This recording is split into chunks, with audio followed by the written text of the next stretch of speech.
अप्सरा मेनका अपनी पुत्री के जन्म लेते ही उसे क्यों छोड़ गई। नामपदी और शरद्वान की कथा। अप्सरा घृतांची को देखकर भारद्वाज मुनि को हुआ ऐसा हाल। अप्सरा उर्वशी और विभांडक का पुत्र। नमस्कार साथियों, आपका अपने YouTube चैनल पर बहुत बहुत स्वागत है। देवता और असुरों द्वारा किए गए समुद्र मंथन के द्वारा मेनका का जन्म हुआ था। उन्हें तीनों लोक में सबसे ज़्यादा मंत्र मुग्ध करने वाली अप्सराओं में से एक माना जाता था। मेनका खूबसूरत होने के साथ साथ बहुत बुद्धिमान भी थी और हमेशा से एक परिवार की इच्छा मन में रखती थी। एक बार इंद्र ने विश्वामित्र का ध्यान भंग करने के लिए मेनका को स्वर्ग से धरती पर भेजा था। काफी प्रयासों के बाद मेनका अपने कार्य में सफल हुई और उसने ऋषि का ध्यान भंग हो गया। आंख खुलने पर जैसे ही विश्वामित्र की नजरें मेनका पर पड़ी तो वह उसकी तरफ आकर्षित हो गए। इसके बाद दोनों एक दूसरे के साथ रहने लगे और अप्सरा मेनका को भी ऋषि से प्रेम हो गया। कुछ समय बाद मेनका ने एक पुत्री को जन्म दिया जिसका नाम शकुंतला था। मेनका धरती पर ऋषि के साथ सुखी जीवन व्यतीत कर रही थी, लेकिन एक दिन इंद्र अप्सरा के सामने प्रकट हो गए और उन्होंने मेनका को वापस स्वर्ग लौटने के लिए कहा। तब वह विलाप करने लगी और धरती छोड़कर न जाने की इच्छा इंद्र के सामने रखी। तब इंद्र ने मेनका को याद दिलाया कि वह आम स्त्री नहीं बल्कि एक अप्सरा है और तुम्हारा कार्य धरती पर खत्म हो गया है।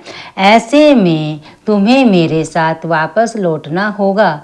इसके बाद मेनका को न चाहते हुए भी जन्म के तुरंत बाद अपनी बेटी को छोड़कर जाना पड़ा था। वहीं जब विश्वामित्र को इंद्र और मेनका के छल का पता चला तो वह दोबारा ध्यान में लीन हो गए।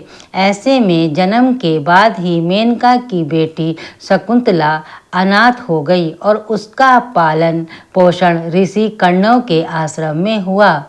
दूसरी अप्सरा की कहानी। नामपदी नाम की अप्सरा और शरद्वान की कथा। इंद्र ने स्वर्ग से अति सुंदर अप्सरा नामपदी को शरद्वान की साधना को भंग करने के लिए भेजा था। शरद्वान के तप पर बैठने से इंद्र को यह डर लगने लगा कि वह पहले से भी ज़्यादा शक्तिशाली हो जाएंगे। ऐसे में नामपदी को इंद्र ने धरती पर भेज दिया। जब शरद्वान की नज़र स्वर्ग की अप्सरा नामपदी पर पड़ी तो उनका वीर्य सरकंडे पर गिर गया और दो भागों में विभाजित हो गया। इसके एक भाग से कृप नामक बालक और दूसरे भाग से कृपी नामक कन्या प्रकट हुई। इन दोनों को नामपदी और शरद्वान ने जंगल में छोड़ दिया था, जहां महाराज शांतनु की इस पर नजर पड़ी। महाराज ने बालकों को पाला पोसा और बाद में कृपी का विवाह द्रोणाचार्य से हुआ और उनके पुत्र अश्वत्थामा हुए। वहीं कृप आगे चलकर कृपाचार्य बने और महाभारत के युद्ध में कौरवों की तरफ से लड़े। उनके कुलगुरु कहलाए। अप्सरा घृतांची को देखकर भारद्वाज मुनि को हुआ ऐसा हाल। एक बार अप्सरा घृतांची गंगा में स्नान कर रही थी। तभी वहां से भारद्वाज मुनि गुजर रहे थे और उनकी नज़र अत्यंत खूबसूरत स्वर्ग की अप्सरा पर पड़ी। घृतांची को भीगे वस्त्र में देखकर भारद्वाज मुनि मोहित हो गए। ऐसे में वह खुद पर नियंत्रण नहीं रख पाए और उनका वीर्यपात हो गया, जिसे मुनि ने धरती पर नहीं गिरने दिया। वीर्य को भारद्वाज मुनि ने एक मिट्टी के पात्र में रखा, जिससे द्रोणाचार्य का जन्म हुआ था। घृतांची के बारे में एक कथा यह भी है कि उन्हें देखकर व्यास जी कामासक्त हो गए, जिससे सुखदेव जी का जन्म हुआ। अब सुनिए अप्सरा उर्वशी और विभांडक का पुत्र। की कहानी। स्वर्ग की अप्सरा उर्वशी को विमांडक ऋषि की तपस्या भंग करने के लिए भेजा गया था। पौराणिक कथा के अनुसार ऋषि की कठोर तपस्या को देखकर देवी देवता चिंता में आ गए थे। तब उन्होंने धरती पर उर्वशी को भेजा था। जब ऋषि ने उर्वशी की मनमोहक सूरत देखी तो वह उसकी तरफ आकर्षित हो गए।